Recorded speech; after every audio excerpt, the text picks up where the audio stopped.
أعوذ بالله من الشيطان الرجيم.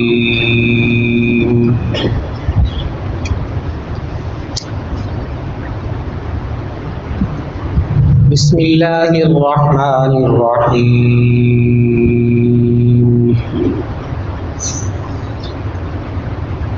يا أيها الناس كلوا مما في الأرض حلالا طيبا ولا تتبعوا خطوات الشيطان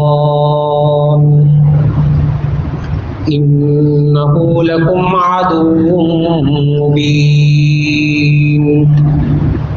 إنما يأمركم بالسوء والفحشاء وأن تقولوا على الله ما لا تعلمون. صدق اللہ العظیم. اللہ رب العزت نے دوسرا پارہ سورۃ البقرہ اس کی آیت نمبر 168 اور آیت نمبر 169 کی تلاوت کی توفیق عطا فرمائی. اللہ رب العزت نے ان آیات میں ارشاد فرمایا یا ایھا الناس کلوا مما فی الارض حلالا طیبا، تم کھاؤ ان چیزوں میں سے جو زمین کے اندر حلال پاکیزہ ہے.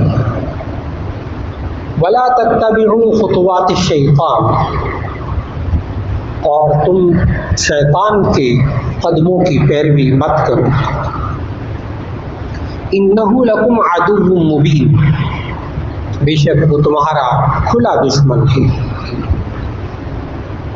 انما یأمرکم بالسوء والفحشاء، وہ تمہیں صرف برائی کا حکم دیتا ہے اور بے حیائی کا کہتا ہے. وَأَن تَقُولُوا عَلَى اللَّهِ مَا لَا تَعْلَمُونَ، اور یہ کہ تم اللہ کے بارے میں ایسی باتیں کہو جن کا تم علم نہیں رکھتے.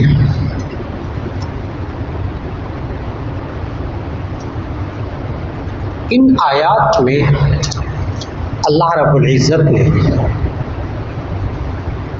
ہمیں شیطان کے پیچھے چلنے سے منع کیا ہے اور یہ بھی بتایا ہے کہ وہ کس طرح اپنے پیچھے چلاتا ہے، کن باتوں کا وہ کہتا ہے. ان باتوں میں سے اللہ رب العزت نے ایک یہ ذکر فرمایا کہ وہ شیطان جو ہے وہ تمہیں برائی کا حکم، بری بات کا حکم دیتا ہے، والفحشاء اور بے حیائی کا حکم دیتا ہے.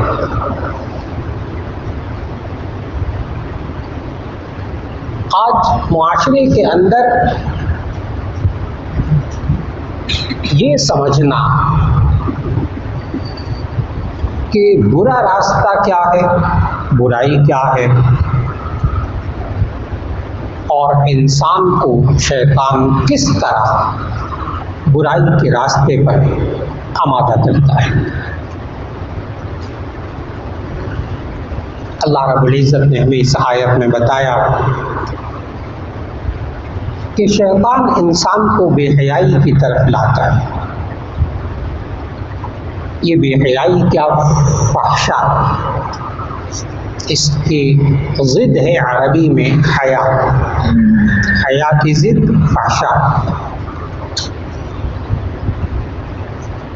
عام طور پر بے حیائی یہی سمجھا جاتا ہے، بے لباسی ہو گئی، غلط باتیں گناہ کی ہو گئی، بس صرف ان کو بے حیائی سمجھا جاتا ہے.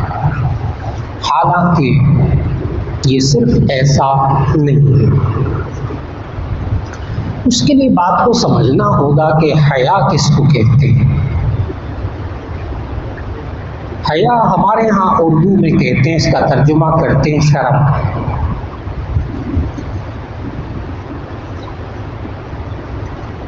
اور اگر کسی سے پوچھا جائے کہ شرم کیا ہوتی ہے تو پتہ ہے مطلب کا کہ فلاں بڑا شرم و حیا والا ہے، فلاں بڑا بے شرم ہے، بے حیا ہے، عام جملے بولتے ہیں، لیکن یہ ہے کیا چیز؟ یہ عام طور پر ذہنوں میں نہیں ہوتا۔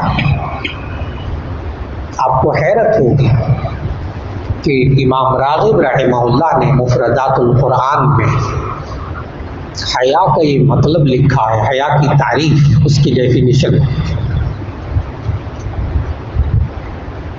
فرمایا کہ حیا کہتے ہیں انقباض النفس عن القبیح، بری بات کے بارے میں انسان کے دل کے اندر رکاوٹ پیدا ہو جائے، اسے کہتے ہیں حیا، اور جب وہ رکاوٹ اٹھ جاتی ہے تو اس کو کہتے ہیں بے حیائی۔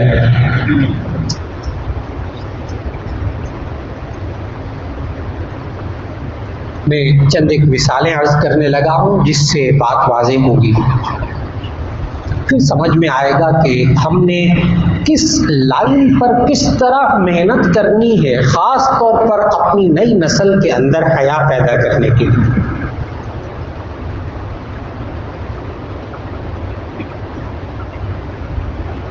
اس لیے کہ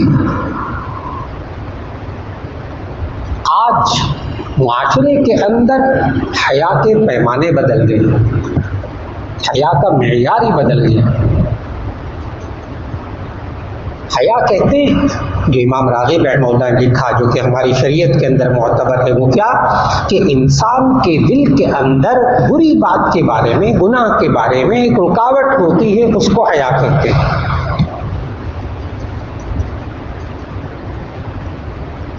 یہ گناہ کیا ہوتا ہے؟ اللہ اور اس کے رسول صلی اللہ علیہ وسلم نے جن چیزوں سے روکا ہے، منع کیا ہے، وہ گناہ ہے، اور جن چیزوں کے کرنے کا حکم دیا ہے ان کو نہ کرنا گناہ ہے۔ بس اس بات کو سمجھنا ہے، جن چیزوں سے روکا ہے وہ گناہ ہے، اور جن چیزوں کے کرنے کا حکم دیا ہے، نماز پڑھنے کا حکم دیا ہے، روزہ رکھنے کا حکم دیا ہے، سچ بولنے کا حکم دیا ہے، دیانت کا حکم دیا، ان کو نہ کرنا یہ بھی گناہ ہے۔ تو شیطان ان باتوں کا حکم دیتا ہے، اور یہ حیا کیسے ہوتی ہے، حیا اٹھتی کیسے ہے، اس کو سمجھنا ہے۔ ایک نوجوان بچہ جسے ماں باپ منع کرتے ہوں سگریٹ پینے سے، معاشرے میں عام سی بات ہے کہ ماں باپ نہیں چاہتے کہ بچہ سگریٹ پیے، اور اس کی وجہ ماں باپ کو معلوم ہو جاتی ہے کہ آئندہ چل کر اس بچے کی صحت میں کتنے بڑے نقصانات سامنے آئیں گے۔ ایک وقت تھا کہ جب صحت بھی بہت بہتر ہوتی تھی تو لوگ کافی سگریٹ بھی پی لیتے تھے تو گزارا چل جاتا تھا۔ اب تو یہ حال ہے کہ نوجوانی کے اندر گلے کا کینسر، پھیپھڑوں کا کینسر، لا علاج بہت ابتدائی اسٹیجز ہوتی ہیں جہاں وہ علاج ہو جاتا ہے، اور وہ بھی کوئی ہمت رکھتا ہے کرانے کی۔ اللہ تعالیٰ سب کو محفوظ رکھے۔ اب وہ بچے کو، نوجوان بچے کو جب سگریٹ پینے سے منع کیا جاتا ہے تو اگر اس کے کوئی دوست ایسے بن گئے، انسان نما شیطان دوست بن گئے، انہوں نے اس کو سگریٹ کی لائن پہ لانا شروع کیا۔ اب وہ بچہ گھر میں داخل ہوتا ہے تو داخل ہونے سے پہلے چنگم بھی کھاتا ہے، کوئی چاکلیٹ کھاتا ہے، کلیاں کرتا ہے کہ کہیں باپ کو بو نہ آ جائے میرے منہ سے، ماں کو نہ آ جائے، اپنی جیبوں کو بھی خالی کر کے باہر سے آتا ہے کہ کہیں جیب میں سے وہ سگریٹ کا ٹوٹا نہ نکل آئے، بڑی احتیاطی تدابیر اختیار کرتا ہے۔ لیکن ایک دن اس کی جیب میں سے سگریٹ نکل آتا ہے، یا ماں نے، بہن نے اس کو چھپ کر سگریٹ پیتے ہوئے دیکھ لیا، پتہ لگ گیا، تو یہ اب چند دن بعد ماں کے سامنے بھی سگریٹ پینا شروع کر دے گا۔ پھر باپ سے ڈرتا تھا، ایک دن باپ نے بھی کہیں دیکھ لیا، منع منع کیا، ہمارا پیٹا، بہرحال عادت پڑ چکی تھی، نہیں چھوٹا، ڈگری مل گئی، پڑھ لکھ گیا۔ پھر ایک وقت ایسا بھی آتا ہے کہ گھر میں بیٹھے ہوتے ہیں، گھروں کا ماحول بتانے لگا، گھر میں بیٹھے ہوتے ہیں، باپ بھی بیٹھا ہے، ماں بھی بیٹھی ہے، اور یہ کمانے لگ گیا ہے ماشاءاللہ۔ اب یہ سگریٹ بھی بہت زیادہ پیتا ہے آج کل۔ اب جب سگریٹ پیتا ہے تو دھواں بھی باپ کی طرف منہ کر کے چھوڑتا ہے۔ ایک وقت ایسا بھی آتا ہے، گھروں کا ماحول۔ ایک وہ وقت تھا کہ جب یہ کلیاں کر کے آتا تھا، جناب چنگم چبا کے آتا تھا، منہ صاف کر کے آتا تھا، اس وقت اس کے دل میں سگریٹ کے بارے میں ایک حیا تھی۔ اور جب رکاوٹ اٹھ گئی تو اس غلط بات کے بارے میں بے حیائی پیدا ہو گئی۔ میں اس کو اپنے دفتروں کے ماحول میں، یہ تو گھر کے ماحول کی مثال تھی، اب میں عرض کرنے لگا ہوں دفتروں کا ماحول۔ ایک نوجوان ڈگری لیتا ہے، اور ڈگری لینے کے بعد، پڑھ لکھنے کے بعد ایک جاب میں جاتا ہے، سیٹ پہ بیٹھتا ہے، وہاں کوئی بندہ آ گیا، میرا کام کر دے۔ اس نے کہا ٹھیک ہے، ہو جائے گا کام، آئندہ آپ کے آ جائیں۔ نہیں، مجھے کل ہی چاہیے۔ بولے کتنے پیسے لے لیں؟ وہ کہے گا نہیں، میں رشوت نہیں لیتا، بالکل۔ وہ پھر اصرار کرتا ہے، کچھ دباؤ ڈالتا ہے، تو یہ جب اس کے پیسوں کی طرف ہاتھ بھی بڑھانے لگے گا نا، تو دائیں بائیں 10 دفعہ دیکھے گا، کوئی دیکھ تو نہیں رہا۔ اور جب وہ لینے کے لیے ہاتھ بڑھائے گا تب بھی اس کے ہاتھ کانپ رہے ہوں گے، جب لے لے گا تب بھی دیکھے گا دائیں بائیں، اور کئی ہفتوں تک اس کے ذہن میں بوجھ رہے گا، پتہ نہ چل جائے افسر صاحب کو، باس کو، کہ وہ اس نے رشوت لی۔ لیکن وہ سیٹ اسی طرح کی، وہ بندہ ڈھلتا چلا گیا۔ ایک وقت ایسا آتا ہے 2 سال بعد، 3 سال بعد، پھر وہی بندہ اسی کے پاس جاتا ہے کام کے لیے۔ 10 بندے دفتر کے بیٹھے ہوتے ہیں، ان کے سامنے وہ کہتا ہے جناب کچھ ہماری خدمت کریں گے تو کام چلے گا، سب کے سامنے۔ ایک وہ وقت تھا جب اس کو پسینہ آتا تھا، ہاتھ کانپتے تھے، ڈرتا تھا، جب اس کے اندر رشوت کے بارے میں حیا تھی، اور جب اس رشوت کے گناہ کے بارے میں اس کی حیا ختم ہو گئی، اب وہ سب کے سامنے کھلے عام کرتا پھرتا ہے۔ جناب حیا اور بے حیائی دونوں بہت واضح ہو گئے، بہت واضح ہو گئے کہ حیا کیا ہوتی ہے؟ گناہ کے بارے میں، کسی غلط بات کے بارے میں انسان کے دل کے اندر ایک چبھن، ایک رکاوٹ ہوتی ہے، اس کو حیا کہتے ہیں۔ اور جب گناہ کے بارے میں رکاوٹ اٹھ جاتی ہے، یعنی انسان اس گناہ کو گناہ ہی نہیں سمجھتا، بڑی خطرناک کیفیت ہوتی ہے یہ والی، اس لیے کہ جو انسان گناہ کو گناہ نہیں سمجھتا وہ کبھی توبہ اور استغفار کی طرف نہیں آئے گا، اس لیے کہ وہ سمجھتا ہی نہیں کہ میں نے غلط کام کیا، وہ کہتا ہے میں نے ٹھیک کیا۔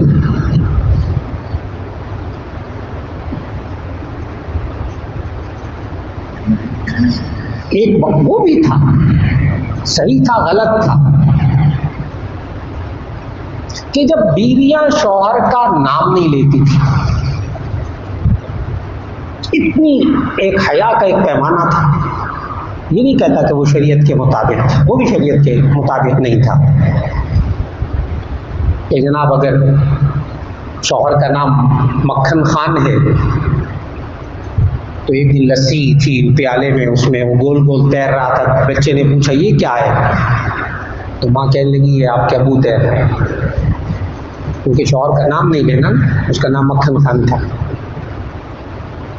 ایک وہ حیا تھا، میں نے کہا وہ بھی کوئی شریعت نہیں تھی، وہ بھی کوئی دین نہیں تھا، لیکن ایک وقت ایسا بھی آتا ہے گھروں کے اندر، ناراض نہیں ہونا کسی میں، گھروں کے اندر ایک وقت ایسا بھی آتا ہے، ہمارے معاشرے کے گھروں میں ایک وقت ایسا بھی آتا ہے کہ باپ بھی بیٹھا ہے، بیٹی بھی بیٹھی ہے، ماں بھی بیٹھی ہے، سب بچے بیٹھے ہوئے ہیں،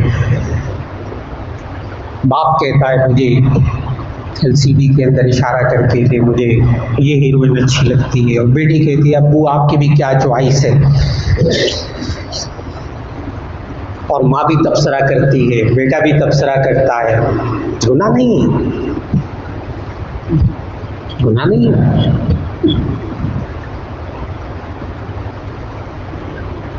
جب گناہ ہونے کا احساس نہ رہے تو ایسی صورت میں وہ بے حیائی والا معاشرہ بنتا چلا جاتا ہے۔ یہ سب چیزیں آج شیطان جو ہے اور شیطانی قوتیں وہ کس فکر میں ہیں کہ اس انسان کے اندر سے حیا کو نکالنا ہے، یعنی یہ انسان گناہ کو گناہ نہ سمجھے، بس اس میں اس کو کامیابی کیا ملے گی۔ اب یہ سمجھنے والی بات ہے کہ نبی صلی اللہ علیہ وسلم نے ارشاد فرمایا، گزشتہ انبیاء نے یوں فرمایا، گزشتہ انبیاء نے جو اپنی امتوں کو نصیحتیں کی ہیں ان میں سے ایک نصیحت یہ تھی، نہیں نبی صلی اللہ علیہ وسلم نے یہ نہیں کہا کہ میں کہتا ہوں، فرما رہے ہیں کہ جو گزشتہ امتوں میں انبیاء نے اپنی امتوں کو نصیحتیں کی تھی اس میں سے ایک یہ بھی نصیحت تھی کہ اذا فاتک الحیاء فافعل ما شئت، اذا فاتک الحیاء فافعل ما شئت، جب حیا نہ رہے تو پھر جو جی چاہے کیجیے۔ یعنی کیا مانا، انسان کے دل کے اندر گناہ ہونے کا احساس نہ رہے پھر انسان جو جی چاہے کرے۔ میں نے پھر عرض کیا ہمارے ہاں حیا کا بہت مختلف مفہوم ہے، لیکن اللہ تعالیٰ ہمیں کیا سمجھا رہا ہے کہ یہ شیطان اور یہ شیطانی قوتیں آج ہماری نئی نسل کے اندر سے بھی وہ جو گناہ کو گناہ سمجھنے کا ایک احساس ہے وہ ختم کرنا چاہتی ہیں۔ اور پتہ ہے کیا ہے، نبی صلی اللہ علیہ وسلم نے ارشاد فرمایا، بخاری شریف کی حدیث ہے، الحیاء من الایمان، الحیاء من الایمان، کہ حیا ایمان کا حصہ ہے۔ اس کا مطلب یہ ہوا جس شخص کے اندر سے حیا ختم ہو جائے اس کے اندر سے ایمان بھی ختم ہو جاتا ہے۔ اس لیے کہ جب کوئی انسان اللہ نے جس چیز کو حرام قرار دیا ہے یہ حرام ہی نہ سمجھے تو ایمان نہ رہا۔ اب آپ نے ایک بات پر غور کر لیں کہ یہ شیطان جو ہے وہ بے حیا انسان کو کیوں بناتا ہے، تاکہ انسان کے اندر ایمان نہ رہے، اور جب ایمان نہیں رہے گا تو ایسی صورت میں شیطان کامیاب ہوگی۔ اللہ تعالیٰ نے کیا سمجھایا، یا ایھا الناس کلوا مما فی الارض حلالا طیبا۔ اب میں نشانیاں بتانے لگا ہوں کہاں کہاں حیا کا پہلو ہے۔ یا ایھا الناس کلوا مما فی الارض حلالا طیبا، اے لوگو تم ان چیزوں میں سے کھاؤ جو زمین میں حلال اور پاکیزہ ہیں۔ یہ انسان حرام کھاتے کھاتے اتنا عادی ہو جائے کہ سود کو حرام ہی نہ سمجھے، سود کو حرام ہی نہ سمجھے، معمول بن جائے، ایک روٹین بن جائے۔ جب ایک انسان ایک حرام مال کو حرام نہیں سمجھے گا تو ایسی صورت میں وہ بچے گا کیسے اس سے؟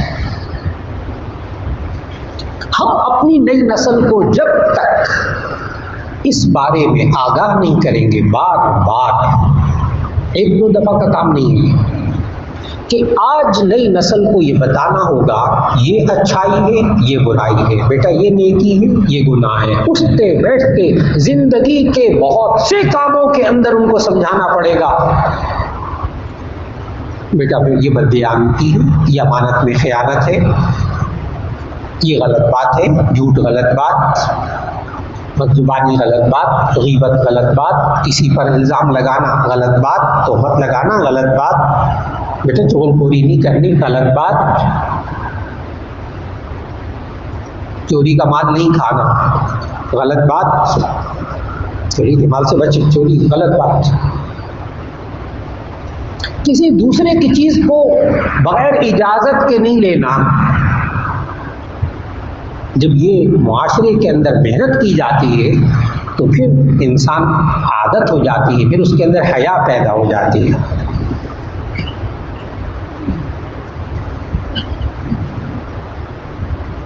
پھر وہ انسان اس سے جھجکتا ہے، اس کے اندر ایک رکاوٹ پیدا ہو جاتی ہے۔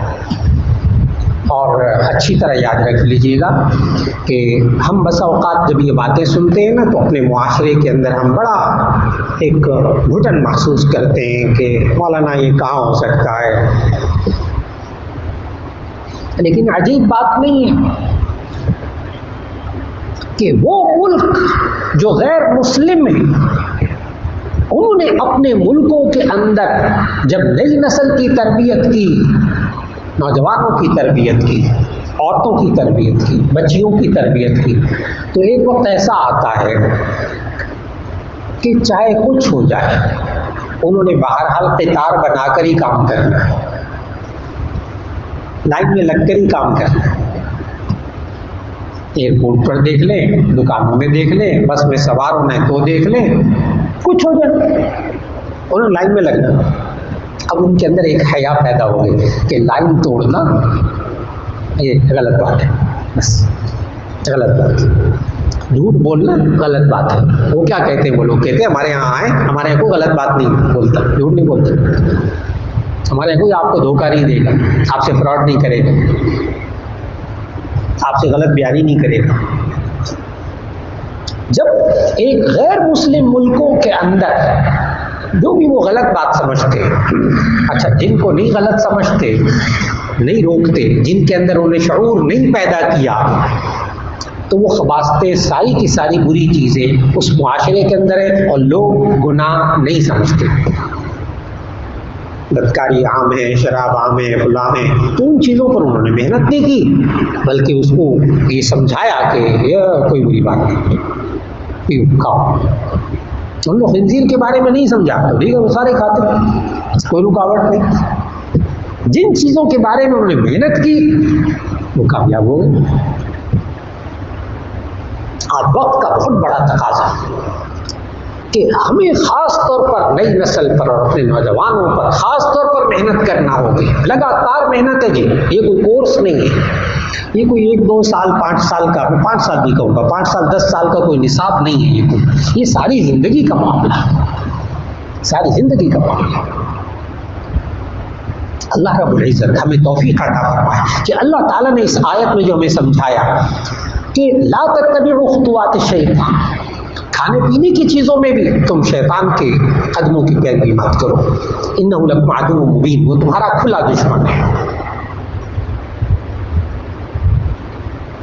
آج انسان دشمن اپنے بھائی کو سمجھ رہا ہے، بہن کو سمجھ رہا ہے، فلاں دوست کو سمجھ رہا ہے، اپنے کاروباری پارٹنر کو سمجھ رہا ہے۔ آج انسان نے یہ طرح طرح کے دشمن بنائے ہوئے ہیں، پالے ہوئے ہیں۔ اللہ کیا کہتا ہے، اللہ نے جس کو کھلا دشمن کہا ہے نا، آج انسان اس کو دوست بنائے ہوئے۔ غلطی ہو گئی جناب، غلطی ہو گئی، دوستی اس سے جس کو اللہ نے کہا کہ کھلا دشمن ہے۔ اور اس کی پہچان کیا ہے کہ یہ اللہ سے دور کرتا ہے، یہ اللہ سے دور کرتا ہے۔ کوئی عمل ایسا جو اللہ سے دور کرے، سمجھ لے کہ یہ شیطان کرتا ہے۔ انما یأمرکم بالسوء والفحشاء، وہ تمہیں برائی کا حکم دیتا ہے، بے حیائی کا حکم دیتا ہے۔ وَأَن تَقُولُوا عَلَى اللَّهِ مَا لَا تَعْلَمُونَ، اللہ کے بارے میں وہ باتیں تم کرتے ہو جو جانتے نہیں، اللہ کے بارے میں، اللہ کے بارے میں بدگمانی۔ ہمارے معاشرے کا بڑا عجیب سا ہے، اللہ کے بارے میں بدگمانی طرح طرح سے، یہ بھی شیطانی اثرات سے۔ بچوں کے ذہنوں میں جب غلط بات آئے تو تب بھی سمجھانا ہے، بیٹا اگر غلط خیال آ جائے تو یہ شیطان کی طرف سے، اور اگر اچھا خیال آ جائے تو یہ اللہ کی طرف سے۔